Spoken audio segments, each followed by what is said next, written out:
Hello, I'm Maurice Shapiro, Gallery Director at Park West Gallery. We at Park West are very excited to be able to bring you a remarkable collection by a really intriguing contemporary American artist. Her name is Leslie Lew. And Leslie's works have been shown all over the world in some of the most prestigious museums, including the Guggenheim Museum. Her work appears in important books in art history. She's been shown in amazing galleries all over the world as well. And she's at an interesting time in her work. She wants to bring her work to a broader audience now and give more people the opportunity to experience and collect her artwork. I had the pleasure of sitting down and interviewing her, and she really speaks a lot about the origins of her work, her history, and gives some great insight into her imagery that I really think you'll enjoy. So let's take a look now. So Leslie, I know that you have pretty amazing credentials. I know you've shown in museums all over the world. I know you've shown in some of the best galleries in New York, along with artists like Andy Warhol and Keith Haring and really important artists, and you've established yourself. But it seems like now you're kind of taking a different tack in your work, and you're trying to reach a broader audience and expose your work to more people. My work, I really feel, isn't about sophistication, in general. It's about our memories, our culture, our taste. I feel like almost I'm channeling a lot of memories. I just love sharing it with more people now.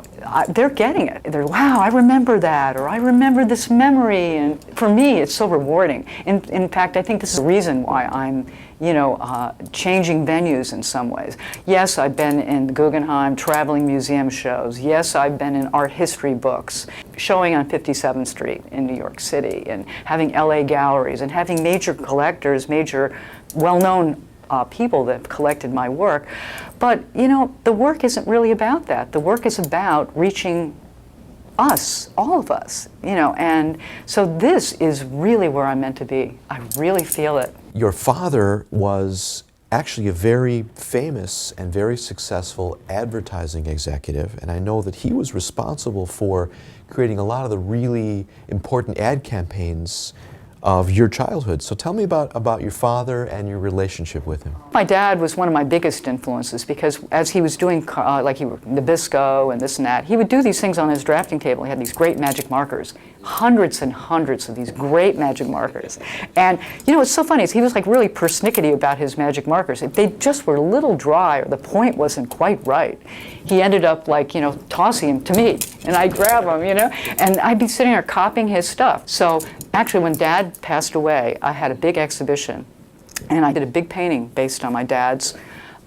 He did the sugar smacks. He invented the Smackin' Brothers. And it's on the bottom. It's really cool. They have those stupid prizes. They never work. They were sort of like a sonar submarine. Well, it always sunk. It was like the worst thing I've ever seen in my life. I tried it. It would never work. But I ran into a collector recently who told me about.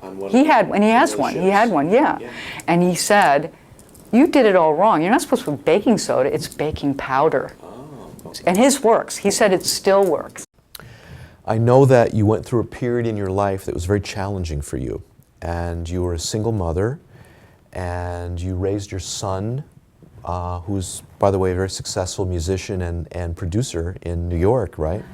But I know that you were a single mother raising him by yourself, and you did so as an artist. And I'm sure that must have been a very challenging time for you, but probably also something that was very formative, and out of that came one of your most important subjects. Why don't you tell us about that? I find mothers to be heroic, women as being heroic, because you're dealing with, with the Dick, Jane, and Sally ones, the mom had to really take care of, the dad was working, basically not even around. Nowadays, dads are hands-on and all that. In those days, the woman really took care of the husband, the children, shopped, did all that. She's a hero.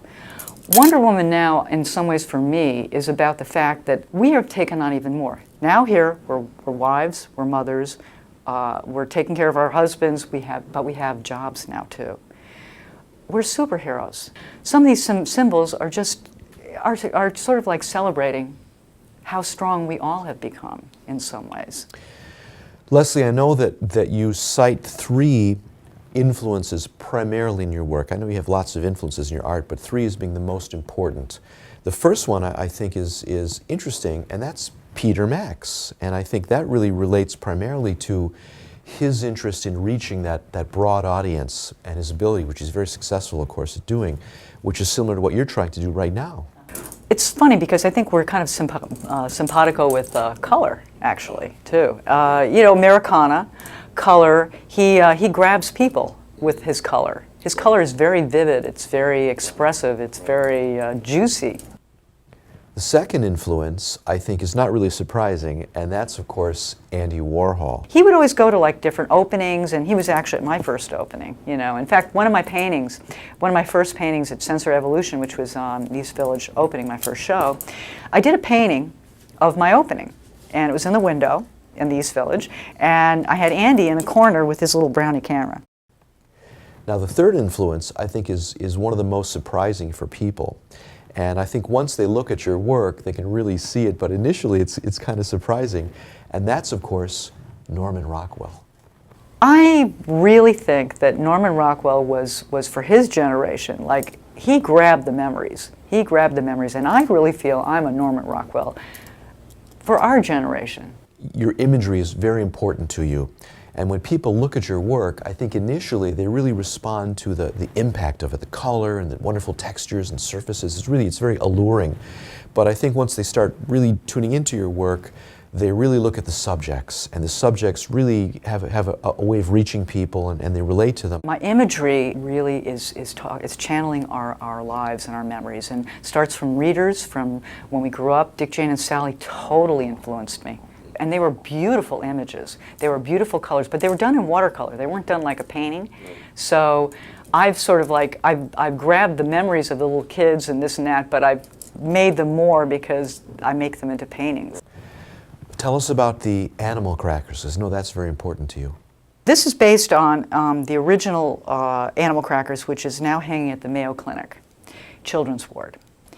And that was the first painting that was ever, I mean, that the Mayo Clinic, they purchased it for the kids. And it was great to have that honor, because for me, you know, Animal Crackers has such a memory. It makes kids smile anyway. When the little sick kids walk in, you know, and they've got challenges to have to go into the Mayo Clinic and, you know, and all that. The first thing that they're greeted with in the lobby is the animal crackers, and I let everybody touch it.